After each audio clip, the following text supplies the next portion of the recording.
All right, so we have with us tonight for one of our spotlights for the 2020 Virtual Detroit Pen Show, Nik Pang from Entropy Inc. You've probably seen him at pen shows over the last few years, whether he is teaching calligraphy classes or selling vintage pens and calligraphy supplies, and just sitting at his table creating some beautiful hand lettered pieces, whether it is a literary quote or lines from Monty Python and the Holy Grail, or songs and jokes or random things that he hears. So, thank you, Nik, again, more formally, Yeah. for joining us. And I'm glad that things worked out that we could do this tonight. So, Yeah. I'm sorry about the last time too. I still feel kind of bad, disappointed some well, people. we're here now. Yeah. So I guess the first question I want to ask is, what got you interested in calligraphy? What was your journey into doing this? Uh, so I guess like the short version of it is that I always liked drawing stuff. And I wasn't any particularly any good at drawing. But I liked doing that. I liked keeping notes and journals and stuff like that. That was like even before I knew that there was a fountain pen world or anything like that.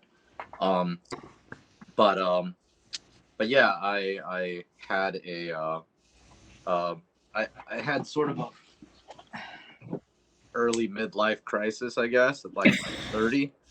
Well, I mean, it's just one of those things where I hit 30 and I wasn't very satisfied with the job that I was doing. Um, so I decided to leave it, and just go take vacation, take time to find myself, whatever. Um, and ended up having a bit of an accident with my hand. Ended up crushing my dominant hand.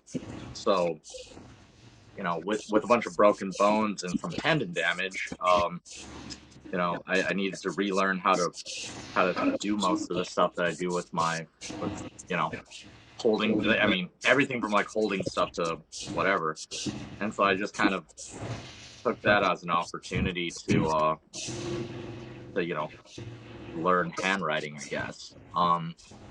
And I had a lot of free time, so I guess the ritual of it, doing it every day, there was something that was really nice about. There's something really nice about just kind of slowing down. I totally was a person before where I was, out the door by 7, and I would usually get back home somewhere between 9:30 and 10 each night. So I was like working a lot. And just having, that kind of like slowed down pace of life, kind of really thinking about breaking things down to just like, really elementary stuff, right? Like, I mean, you can think about calligraphy as, or just good handwriting, or even drawing or whatever, as just like, you're just kind of making like one line as perfectly as you can each time. And, you know, doing that each day kind of helped me. Yeah, and then not too long after, I kind of did that on my own for like a couple years, and then I met some people uh, in the calligraphic conferences world, and they introduced me to fountain pens and that whole group of people. I mean, I knew fountain pens existed, but I didn't know that there was like this whole community behind it. Okay, um, okay. What do and you remember kind of when that was? Yeah, that would have been 2015. Okay. Yeah. So so I met a bunch of people there, and I kind of saw that there was this divide between the calligraphic world and the fountain pen world, and there's a couple people that are kind of cool ambassadors between the two.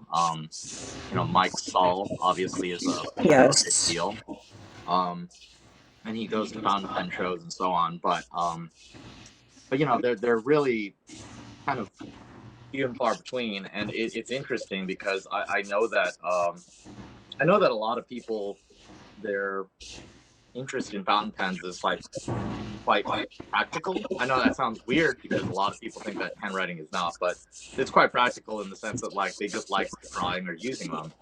But in the calligraphy world, I think that those of us that get pretty serious about it, um, we're just as interested in the sort of history of the letter forms and that sort of stuff.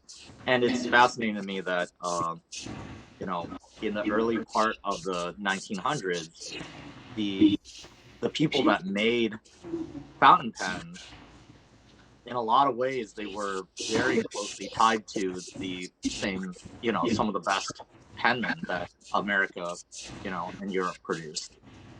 And that sort of makes sense because it's a marketing thing. But it was interesting to see how like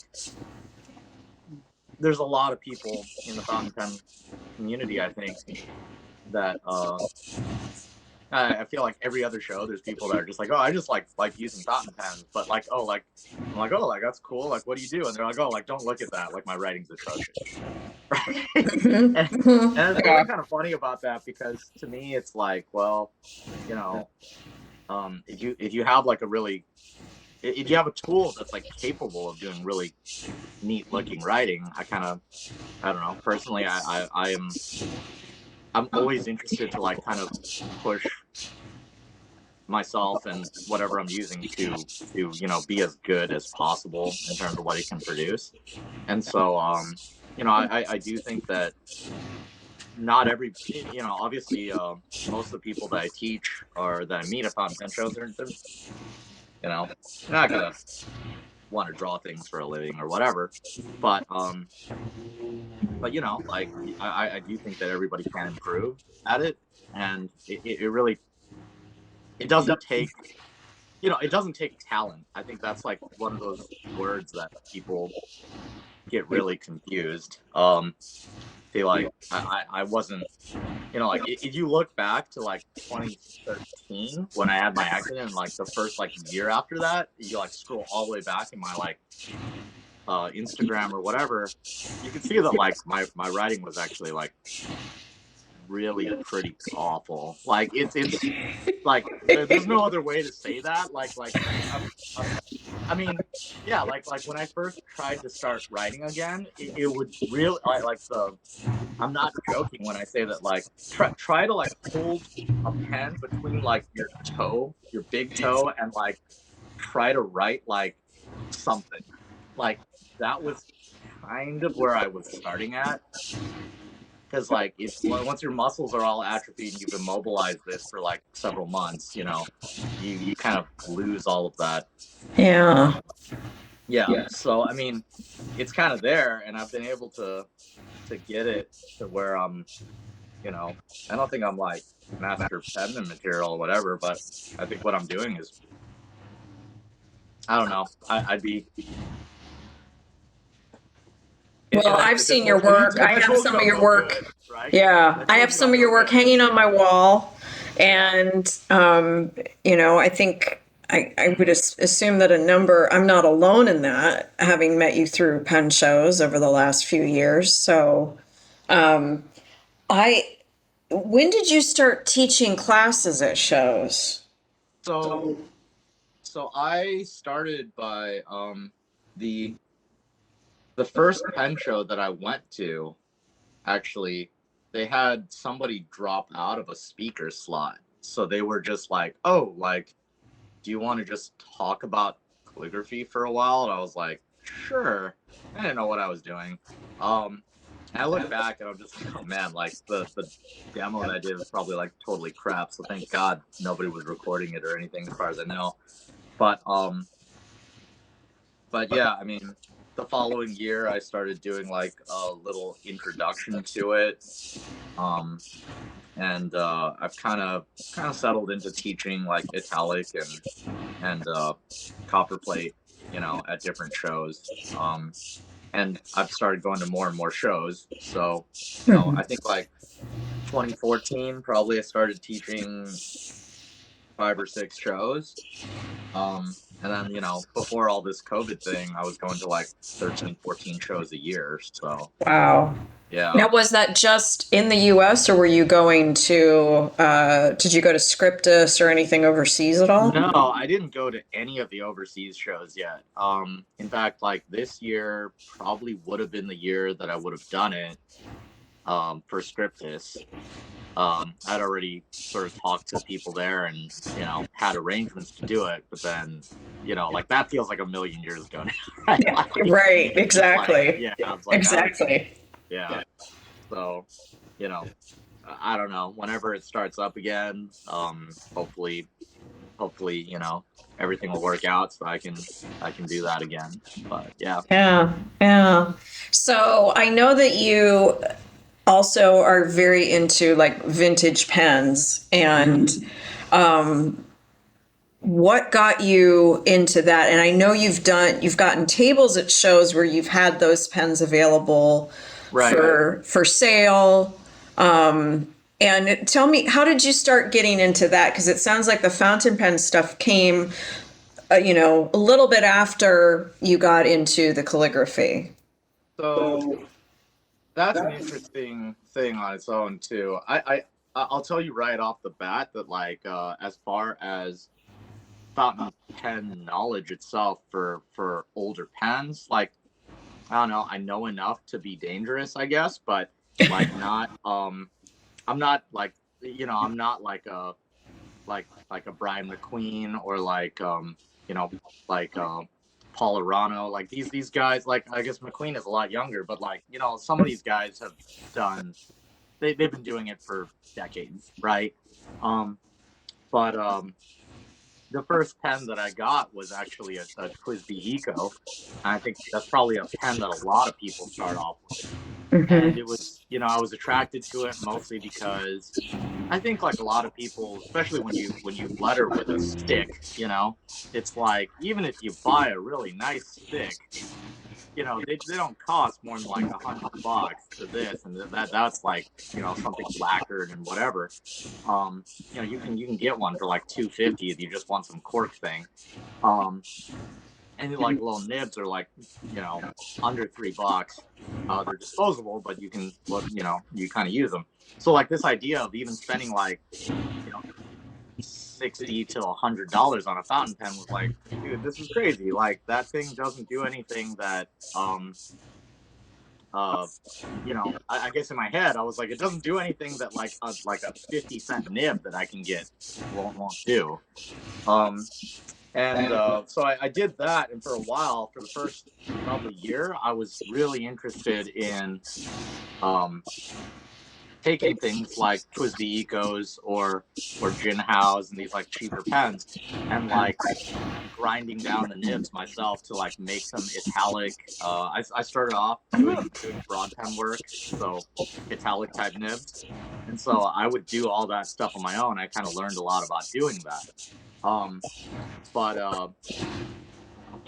through pen shows, one of the things that I think everybody in this last year has probably missed if you're really into pens is you actually get to like sit there and hold it and try it. And you know, there are there are things that like old Watermans and old Parkers and that sort of stuff, like these pens from like the golden age of fountain pens in America, um, and Europe, I suppose, but just the golden age of fountain pens. There's stuff that was created during those times that like there is kind of no analog for anymore.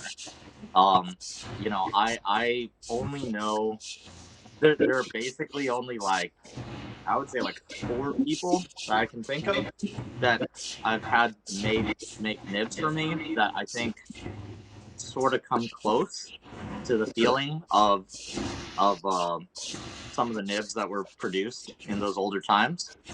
Um, and and then at a certain point you get those and you're just like, well, I might as well have the form factor too, and that's where you really go down into the rabbit hole, because then you start getting into like rolled gold and silver and like cool engraved things and whatever, and that you know that's kind of what got me in there.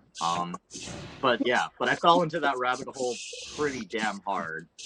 So you know like what, it's been 5 6 years later, I think I have about like 300-ish pens. Wow. Yeah. Well, see, like it's kind of interesting because when you do this for work, you can theoretically, write some of it off as a work expense, right? Exactly. Yes. Yeah. Yes. But I like that stuff. I like repairing fountain pens. I still do that. I don't do nib grinding for anybody except myself, or Okay. maybe some friends, but yeah, like I fix a lot of Parker filling systems and you know lever type things, so yeah, that's fun for me. There's something about doing that sort of micro detailed work that appeals to me the same way that lettering is micro detailed work. Yeah. Yeah. Yeah. So are you teaching virtually now to private students, or having classes that you're doing on copperplate or italics or anything else really in calligraphy? So I did do a couple of web lessons, especially during the first like 3 months of the shutdown. Um, but so far there hasn't been. I haven't done anything that's like a big group or anything. These are just like parties of 1 or 2 people, and we Okay. would just do something like this sort of WebEx thing. Um, I think part of the reason for that is because um, I can teach stuff like theory. Um, and I do think that that's probably the bigger part of doing good looking letters, or just being good at drawing stuff, is like you're really exercising your ability to picture what you're going to put on the paper before you actually do it.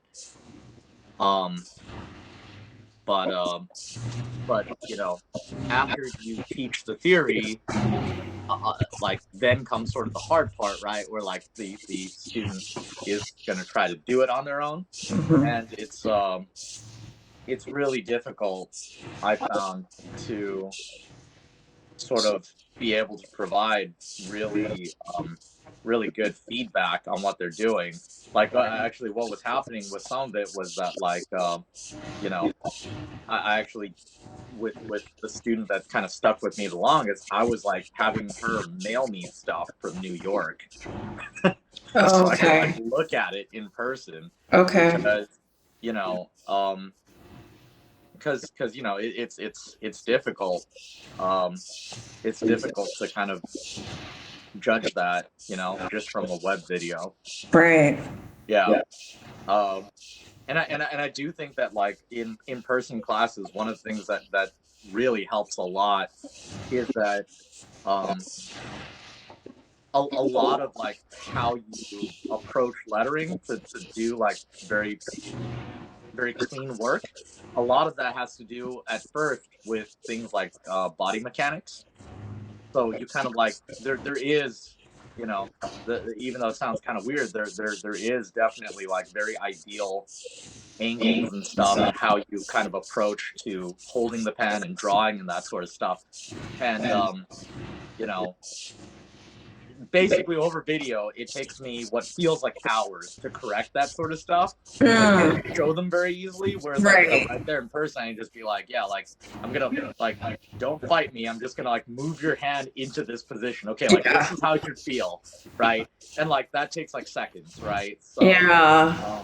yeah. So it's one of those things that, you know, I I I have been asked by a couple different people to do one-on-one sort of classes. I might entertain that idea. I think part of it is I really want to make sure that like if someone's paying me for the time that they feel that I that they feel and more important I guess just as importantly that like I feel I'm giving them value for it, if that makes sense. And Yes. so spending like 20 minutes fixing something that I know I could fix for them if I was there in like 30 seconds, it's like I'm still trying to kind of figure out like how to do that. Right, right. Yeah. So now, with that in mind, if there is somebody who, they want to play around a bit more with hand lettering and calligraphy, Yeah. are there online sources that you would recommend right now? Or, what would be the tools that you would say, be sure to have these on hand, as So you get started? I think that like for online resources, probably um two of the best ones that are out there uh, that are publicly accessible um are going to be IAMPETH, IAMPETH.com. That's the International Association of Master Penmen Engrossers and Teachers of Handwriting. Okay. That's kind of like the it's sort of like our big American group for penmanship, particularly pointed penmanship, which would be like engraving script or engrosser's script and Spencerian. Um, and the other one that is also very focused on pointed pen stuff is Zenarian.com. And if I remember correctly, that's run by Dr. Joe Vitolo, who is also another ambassador between those two worlds, big on fountain pens. Um, and that's ZANERIAN.com. And if you're more into traditional broad pen script, um, you know, there's a number of resources that are out there, but they're mostly European. And you can always just buy books, for example, from like broad pen work is a lot older than pointed pen work, so there's lots of good quality reprints of stuff that are out there. And there's modern books that I think are really good to get started. Uh, Mastering Calligraphy by K. Godfrey Nichols is a really good one. You can buy that on Amazon for sure. The uh, Speedball lettering book, I think is what it's called, or the Speedball alphabet book. I forget which one it's called. But if you look at Speedball book, all right, 24th edition, that's available also, and none of those books cost more than like $25. You know, um, so those are solid places to start. I recommend starting there for your intellectual sort of resource rather than going on YouTube. Um, because there's that's sort of one of the problems with the internet, right? It's like anybody can claim to be an expert, and you see Mhm. people like stuff that is. I want to say it's like I don't know. If you can get it there and you're happy with what they're making, sure, fine, do whatever. But yeah, there's definitely like some guy that decided to try to create something like Gothics with a spray paint can is definitely not doing it the same way that you're not going to get the same results as what you're going to as somebody who specializes in making manuscript or reproducing manuscript. Okay. So yeah. Okay. So, what are some of the basic tools? Do you have anything you can show us? You can flip Yeah. around the camera and show us a few So things. sure, let me move this over here and then we'll kind of reposition this. How do I switch over my camera to front facing? You're gonna see my garden real quick. That's cool. Okay. Um, let's see here. I'm gonna try to point this thing straight down.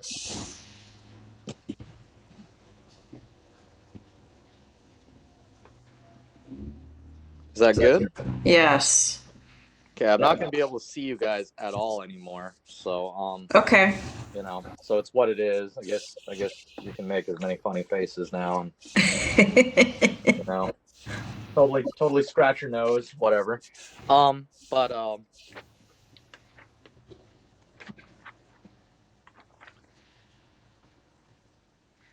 tear these pages out. Okay, it finally just occurred to me what those are. Those are lyrics to Eye in the Sky, Alan Parsons Yeah, Project. that's to Eye in the Sky, and this is are you ready for love? I think it's yeah. Are you ready for love from Elton John? I don't Okay, know. I like a lot of the times I just letter things that I'm listening to at the time because it's like something okay, easy. okay. Um, but if you're into broad pen calligraphy, which is kind of where I recommend most people start, then probably the easiest thing to get right off the bat, and they work really well out the box, is Pilot parallel pens. Um, and I have a lot of them. Uh, but they're all different, you know. Somehow, I think they are. I mean, like I've actually spent time like grinding down some of the tips of these and making them do certain things. But they come in four sizes, as indicated by the different colors there. Okay. Um, and they're probably one of the, you know, even though it's relatively simple, like the parallel pen is one of the bigger innovations in fountain pen tech that I can think of, because instead of having like a single, you know, slot channel that the ink runs down through, they're actually a set of little parallel plates, um, that the ink runs down. I'm trying to find one that has ink in it. I think this one does. And Oh, so those use the pilot cartridges as yeah, like they well. use pilot Okay. cartridges, which is also great because it's a cartridge that, you know, is very easy to obtain. Um, Yes. and you know, and they you know that the ink inside is good. So they make these broad lines and then thin to the sides, Okay. and um, you know, and they're very good for any sort of lettering that follows that sort of uh more traditional style. I mean, in this case, like this would be like quadrata. So this is like Gothics. Um, I'll just do some of this.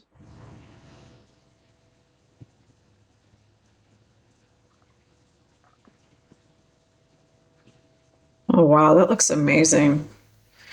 And that pad you're using, the Rhodia pad, it took me a minute at first, but I can see the small dots on it now. Yeah, yeah. So the Rhodia dot pad is one of my favorite ones. I know that some people don't like it as much because it's kind of harder to see than the grid, but Uh-huh.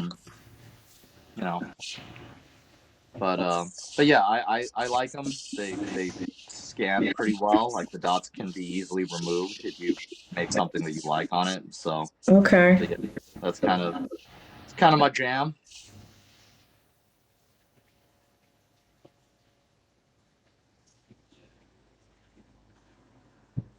This is very hypnotic to watch.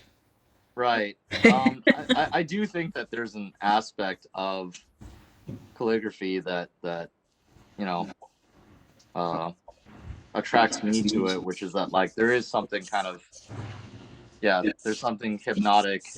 Like I don't know, it's kind of like the closest thing I think, like seeing somebody who's really good at it. You know, Mike Saul or like Harvest Crittenden or any of the master penmen, like seeing them work is like there's something about that is like the closest thing I think to magic that I've ever experienced.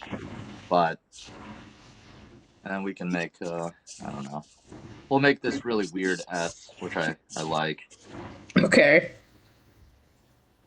Um, like the most bizarre looking thing that like, it's like, how could this That looks possibly? very serpentine, very, Yeah, exactly. It looks like, yeah, it's like this very, very cool looking. yeah. Yeah, like it's one of those things where it's like you think of S as like this type of curve, and this thing is made out of none of that. It's like made out of like I just find this one fascinating because it still reads as an S, even though it's totally written nothing like any other. Yeah. That's really wild to look at. So I Yeah, know you do a lot of custom work. You've worked on contract as a calligrapher to different places as well. Are you taking custom orders at this point in time? I am. Yeah, Okay. I still am doing commission work. Um, so that's actually been very much the only thing, honestly, from that's kept me sort of afloat. From during this COVID shutdown. So, Okay. um, So if people wanted to get to contact you for commission work, what's the best way for them to do that? probably through my website, or you can, directly email me. Like my email is Nick. It's Nik at Entropy Entropy.ink. Okay. Um, and hold on, this may seem nitpicky, but all about details. Yeah. And to me, that's one of the things that makes your calligraphy so beautiful to just look at and appreciate is the level of detail you add. I don't know if the other folks here follow Entropy Inc. on Instagram, but it's always fun to see what you've been creating, like that Monty Python and the Holy Grail Right. speech rendered in In what Gothic, type? yeah. It's like it's yeah, it looks like a manuscript. Yeah, yeah. Yeah. So, but I'm gonna go ahead and give the all clear for Leela and Michael and Dale too, if since Dale joined us, We can move that down so to that. go ahead and unmute yourself if you want and ask Nick any questions you might have.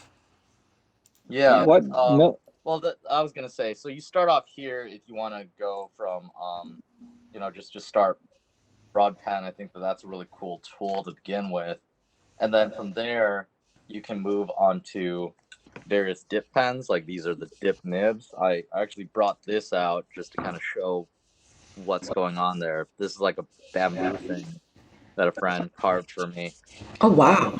but this is basically what the top of an italic type nib looks like. And it's ideal like that. And some of them are wider, but you kind of see that there's like this very sharp edge on it. Yeah. That's what's creating those like little thin lines when you move it around. So it's broad one way but thin the other. Yeah. Yeah. And so yeah, that's that. And of course, like I think that as a last thought before we open up to questions and stuff, like for people that want to learn calligraphy, I'm always happy to answer questions about like what resources, what tools to start.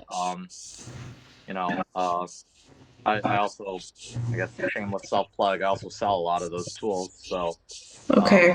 if somebody wants some things to start off with, and like I'll tell you what's good, and whether you buy from me is sort of inconsequential. It's just that you can save yourself a ton of grief by, by by having something that is known and proven to work. I think just like a lot of other stuff that's sort of niche like this, a lot of our tools are specialized or they're sort of repurposed from other things. So yeah. Okay. All right. I think you had a question. If you're able to unmute yourself, you can go ahead and ask. No. I was just curious what millimeter he was using. I didn't pay attention to the color the cap It's a was. 3/8. grade. Okay. That's the green one. Okay. Yeah. Yeah. So that's a 3.8 millimeter. Um, I mean, Yeah, one more. I have a 6 with me now. All the other ones didn't have ink in them. This one has ink in it. Yeah. But I got So all over you know, myself because I opened it and it's eyedroppy. Rhodia loves it when you use the 6 millimeter, and so does Pilot, because it just drinks like a gallon of ink and uses just a forest of paper in seconds. You know, because it's such a Yeah, big. fortunately or unfortunately, I have gallons of ink. I don't know if Yeah. that's good or bad. Honestly, like what I use my Pilot pens for a lot of the time is like if I'm gonna just practice strokes, I just use like the cruddiest, like not the cruddiest. I mean, like I shouldn't say that. The ink colors that I don't find pleasing anymore, I just dump that in there because it's just who cares. Their tolerances are very very good for for allowing you to flush out stuff. So you can use all sorts of ink in it, and it doesn't seem to really slow them down. You know. Yeah, that is a good tip. If you want to get rid of ink, just put them in one of these Pilot Parallels. It goes Right. fast. Yeah, it goes really fast. I'm going to have to keep that in mind because, I'd like to make room for some new ink. So, Yeah. So, so what is that you've got right there, Nick, in your hand now? so this is an oblique holder. This is what is used primarily for particularly Spencerian type writing, but a lot of us also use it for lettering, like copperplate type. Um, Michael has like a really funky last name, so we're gonna try his name. Uh, Okay. Okay. but the offset nib on it, you'll see that the tip of it is still centered on the center line of the pen staff. So you just kind of pretend that it's a pen that long, like a normal one. It's just set like that so that you can write at a slant more easily. Okay. So I guess Michael is pretty easy. I'll just go with a standard Michael here.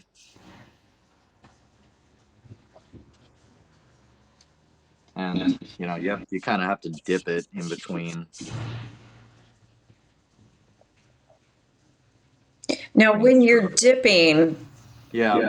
are you using different inks for that? Yeah, totally different ink. Fountain pen Okay. ink is designed for flow, Okay. and like it's kind of self lubricating. Ideally, these inks that we use for dip inks tend to be things that have been thickened up so that they sort of stick to the nib a little bit better. And they are, you know, absolutely effing terrible for fountain pens. Like if you put this in there, your fountain pen will work for that one time and then it'll be super gummed up and just terrible afterwards. So I don't recommend ever using uh dip inks for fountain pen stuff. A lot more of this stuff is also archival. So Mm. um you know uh, it tends to be it tends to be it kind of sticks inside of stuff too. It's really hard to wash off. So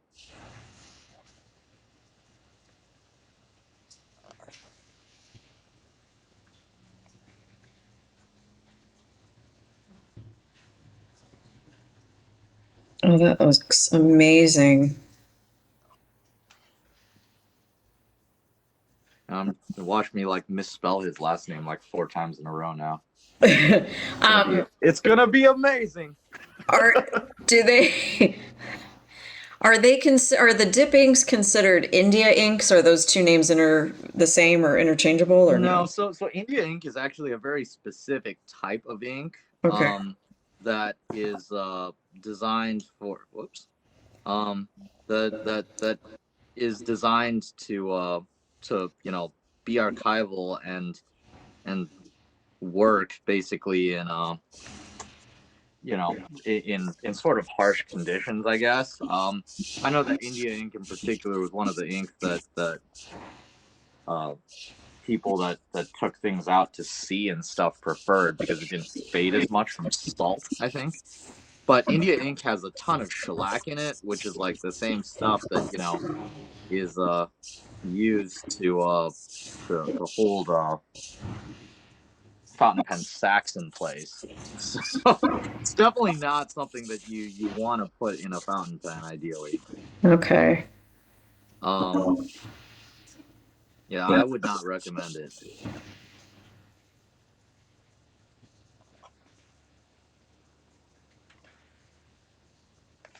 Yeah, I feel like I'm just sitting here zoning out watching you do this. Next letter is W. And then C. And then Z. I don't get to do very many Z's, so yeah, this will be interesting. Whoops. C Z A K. Correct. Sweet.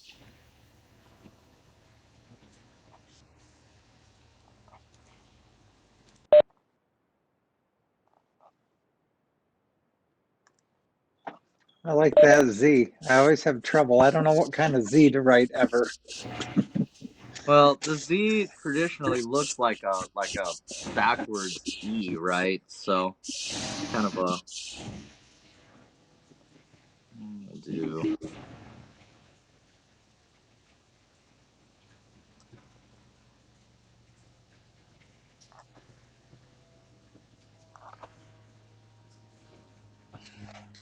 You know, nothing like destroying it right at the end with a flourish.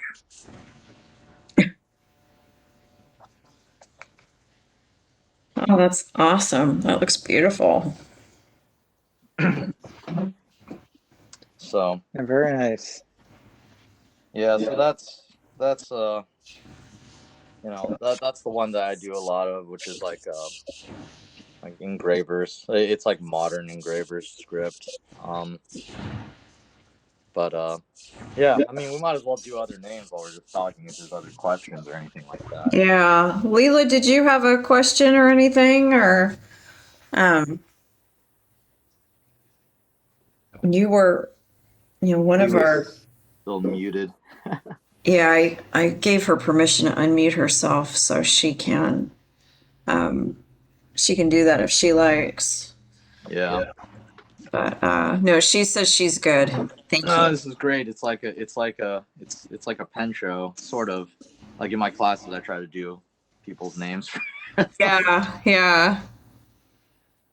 Well, we can do Leela's name for Hey, Nick, I remember hearing you mention about having just some specific nib meisters do your own custom grinds. I know that you and Ralph Reyes are good friends.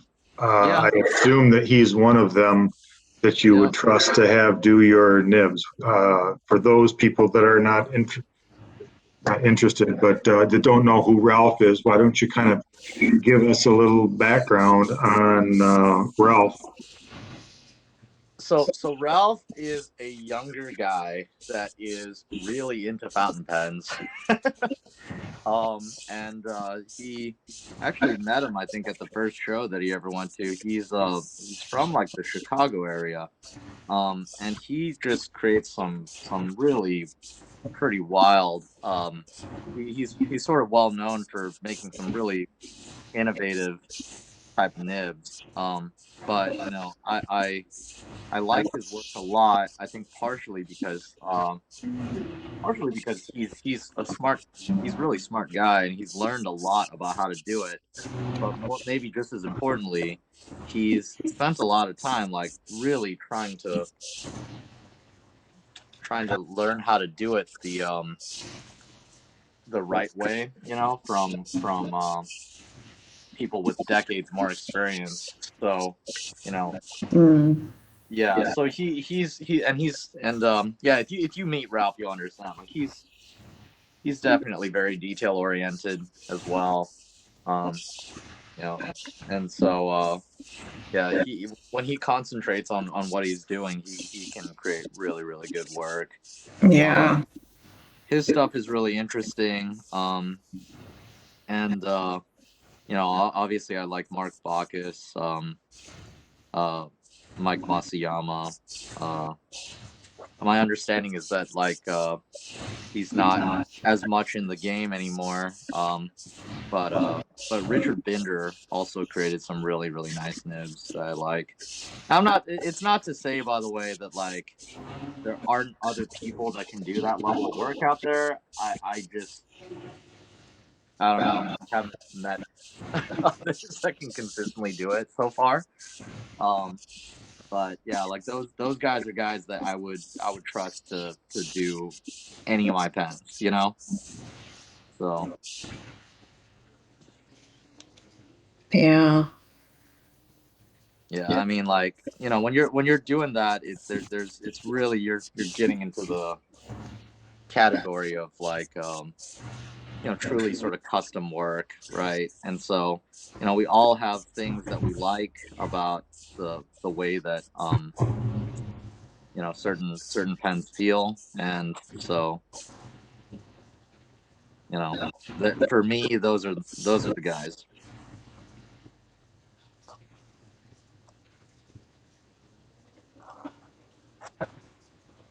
Running out of ink on this nib. Maybe I gotta prep it better or something. That's beautiful. All the flourishes.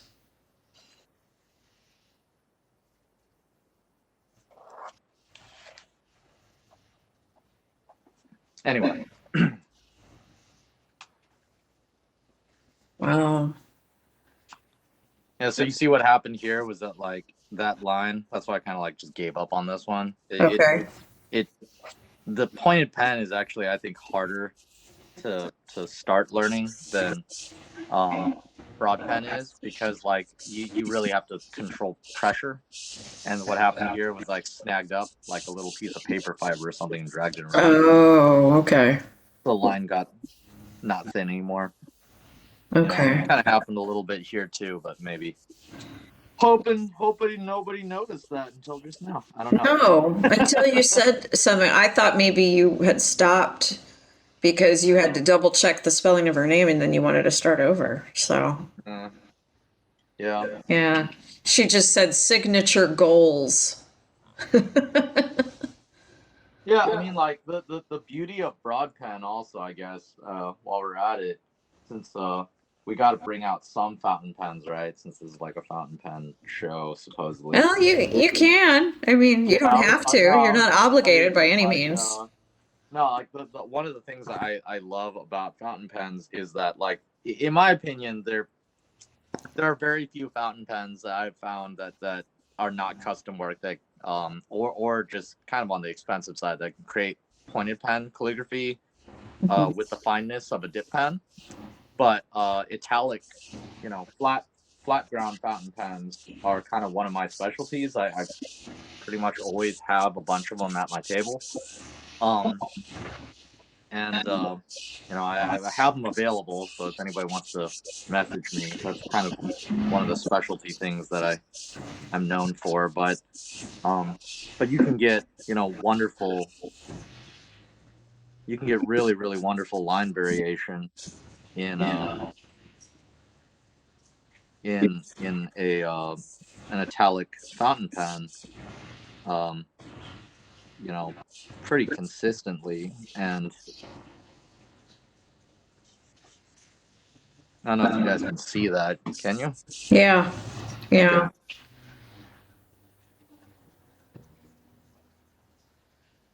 Are there certain, now when you say you've got italic nib fountain pens, are these ones that that This is actually you had them ground or that you did the grinding or somebody else? yeah, like I often but like you know one of the things with grinding a fountain pen is that you know you can take away material but you can't add it very easily, right? Exactly. And so like so yeah, like some of these, like this one's an Aurora Ypsilon that I got from Carrie Yeager. Mm-hmm. Like these actually come very close to this. I mean, I kind of like smoothed it out a little bit after I got it, sort of like sharpened up one of the corners, but you know, they're very good out the box. And in uh some other cases like you know, well, these are cool. These are like Monty Winfields that I was selling for a little while. Um, you know, like these you just have like a nib, you know, you get whatever Joe O nib that you want, and then you kind of, you know, have them ground to whatever it is that you want them to be. Okay. And you know, that was kind of the thing that I got into for a while, was like getting pens from custom makers and then doing stuff to them, you know, to make them. Yeah, you know what I mean? Like there's something about that with smaller makers that I really appreciate, because now you know, it does cost a little more, but by the time you're done, it's kind of cool. Like you end up with something that's like very uniquely just yours, you know? Mm-hmm. um and in this case, this was one that I had done by Mark Bacchus, and this is just let me see if I remember what this was. Oh yeah, check this out. This is like a micro italic. Oh my. So let me see. I had the opportunity to have him do a grind for me at Baltimore, and I missed my window. I'm like, when will that happen again? I just sent 3 pens to him, and I just saw the video today, the 3 grinds. Oh, wonderful. So when you're doing these letters, I mean, you mentioned those sites. So are you going off a certain style right now as you're writing Yeah, with I the think that you fountain pen? start and you kind of like are Holy smokes, that's tiny. Ooh. that's not as tiny as you would think. I mean, here I don't have a banana, but here's a dime No, for scale. that's tiny. And no, like this is, yeah, we might as well have fun since we're all here. I mean, I hope that nobody has to go, but that's Corinne's name if it'll focus. Oh, yes, now I see it. Right. Teeny, teeny, teeny. That's pretty small. Actually, this one was one of the coolest ones. This was done by Masayama. Hold on. I put the phone down while I get the pen out. Okay, because I was like, the screen is This black. this is Yeah, there's a guy at work that if we were still going to work, he would like that pen because his writing is so tiny. I don't know how he even Wow. sees it.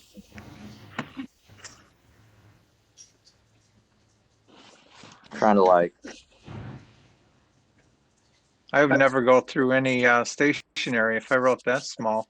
I'd have one book for my lifetime. All right, that right there.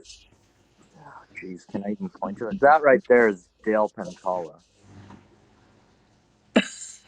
Really small. I'll Ooh. take your word for it. You don't have a microscope. I mean, I have a loop. I wish I had a macro lens so you could see. Yeah. But like this is crazy because I like, yeah, he made this, and I can actually write 2 alphabets completely in one square of this. So it's like this ridiculously I fine think line. I've seen you do that in the past. Yeah, it's kind of like a parlor trick. I mean, you got to get me before I start drinking, but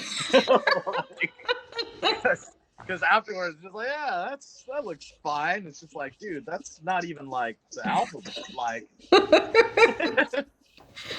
Yeah, I still have in my pen show meeting notebook where you wrote lines about Jesse Cole's pen, the Captain yeah. Sparkles or whatever it was. Oh yeah. That was great. It was probably something, you know, not safe for work, but Yeah, I'd have to look again, but yeah. probably I would guess that's true. But no, I don't know if other folks have had this experience with you, but going to dinner with Nick at a pen show means that he will sit there at the table and he will make like name little nameplates or little things for the server. If there's somebody at a table nearby having a birthday, he might get their name or no, you've done the name of the restaurant. Yeah, I mean, I don't know, whatever I feel like doing. And Sometimes it's nothing, but a lot and of the time, then yeah, it's yeah, I pretty remember you doing that in Miami last year, that you were yeah, doing the Versailles thing, and the person who got it was just thrilled to bits over getting it. And I think maybe at that place we went to later, you did the same thing. yeah. That was it. Yeah, yeah. I can't even, That was a great time. that was a lot of fun. Yeah, I think like it's stuff like that, honestly, that I miss the most about like pen shows. Like the pens themselves, cool, you know, but I just kind of miss like hanging out with Yeah, it's the social aspect of like it. the yeah, like the social stuff, the like just you know the after hours stuff that happens is just really fun. Yeah. Now, what size nib is that? Is that like a fine or extra fine? This is actually a pilot custom 912. Um, Okay. and I kind of like finned it a little bit so that it flexes a little bit more, but it's not much more. Like So is I it an think FA FA nib or is it a extra fine? Fine. this is the FA, Okay. or it started off life as an FA. It's not exactly that anymore. You know, like once you modify Right. it, it kind of becomes its own Okay. thing. But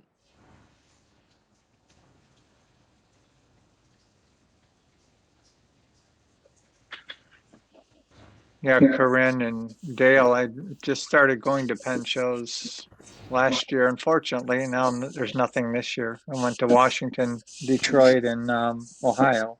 And that was it. Okay. Nothing well, this it's year.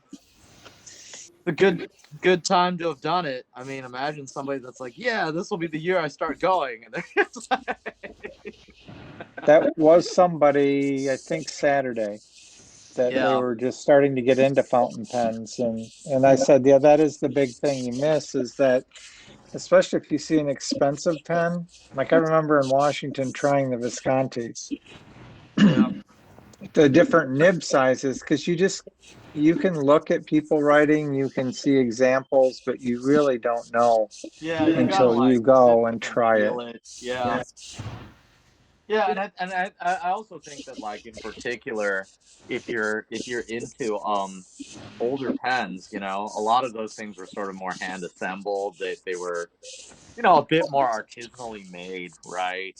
Like Schaefer was like a jewelry company before, so up until the end they were still like hand assembling everything.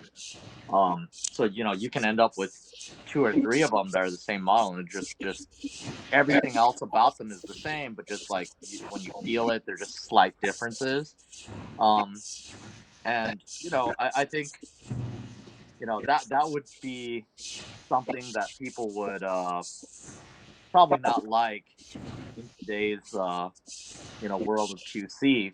But like they were so good at doing it that it's just really just like little tiny character things in pens. Um, yeah. So anyway, uh, Looks very nice. That's fabulous looking, Nick. Thank you for doing that. yeah. No, you're welcome. Gives inspiration. Maybe I'll get away from just block letter printing. Nothing wrong with it. But yeah, if you I do think that everybody, if you want to, it's worth the time to kind of study like just to study at least the theory of handwriting, because you can make even like even cursive, as simple as it is, single line cursive can be really beautiful. It's just a matter of getting to the point where you can start to work on form, you know? Mm. Yeah, and I found that, like I noticed too, on some people on Instagram and the 30 inks for 30 days, or people, the cursive, to me, it looks nicer with finer points. It does, yeah, yeah. That's kind of why you know, and also more importantly, cursive looks better with finer point because it's also spatially more efficient. um, Cursive is one of the very few scripts that does not scale very well. Um, so you know, you can't make it super duper big because beyond a certain size, it kind of just falls apart. But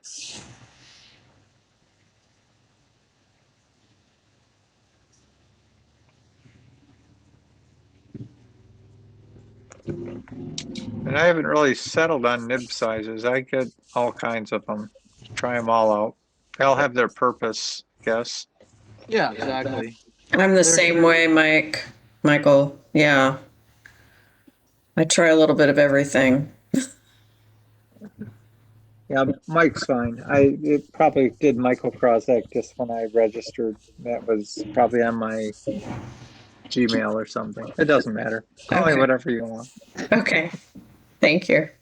Um, yeah, is that a TWSBI Eco, Nick? Sure is. I The have a few original of TWSBI those. Eco, like the first fountain pen that I ever bought. I brought it out so that you guys could, you know, could marvel in its mediocrity. No. Well, yeah, perhaps, Total. but I have some also, and it almost makes me angry at times, considering some of the other pens that I have that really you never have to move beyond a eco if you really Yeah, don't I mean, want like if to. you just like just doodling around and drawing, it's great for it, you know. Yeah. And it's such a it's such a great pen if you're a baller on a budget. Like it is just it's like $40, man. Like $40, and it writes good out the box. Like Yeah.